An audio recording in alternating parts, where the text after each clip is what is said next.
This one, Ian Reifovitz joins us, Professor of History at the Empire State College of the State University of New York. Ian Reifovitz, as ever, thank you for joining us.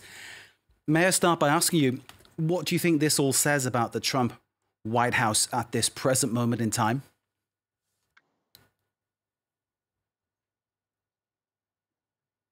It's a very scary thing as an American, as a citizen of this world where the United States wields the kind of power that it does, that you have inside the White House not just one, but apparently, at least if this person is to be believed, a number of people who are of the president's party, who share the president's policy beliefs for the most part, ideological beliefs for the most part, but are so afraid of his instability that they feel that they have to sabotage his very ability to act. You and I have used the word unprecedented on a number of other occasions. I can't imagine anything in the previous administration that comes close to this kind of level of unprecedented when we're talking about people inside the White House. I mean, there are some incidents, if you want to talk about history, in the last days of Richard Nixon's administration, apparently Secretary of Defense Schlesinger, I believe, told the officials that if President Nixon ordered a nuclear launch, he told the officials who would have to carry that out to not carry it out unless they checked with him first or with the Secretary of State. But that was something very specific, and over the last couple of days, and obviously that is something that's out of the ordinary, to say the least. This is something that's just across the board, that the president is so unfit and unstable that his everyday actions have to be monitored. I don't know where this leaves America. I really am shocked, frankly.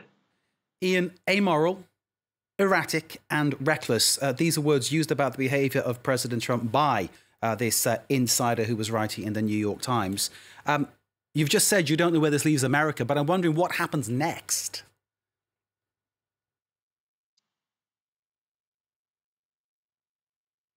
Well, I don't think any major moves are going to happen, right? You've got two alternatives in terms of removing a president from office. One is his 25th Amendment, which was mentioned. That's not going to happen.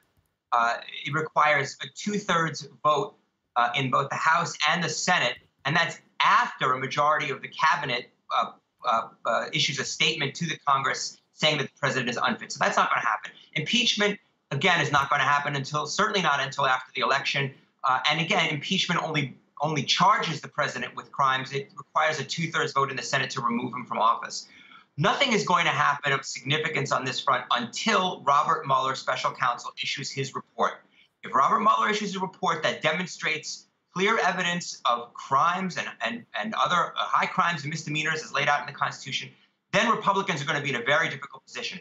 If it happens before the election, then immediately we'll become the #1 issue on the campaign trail.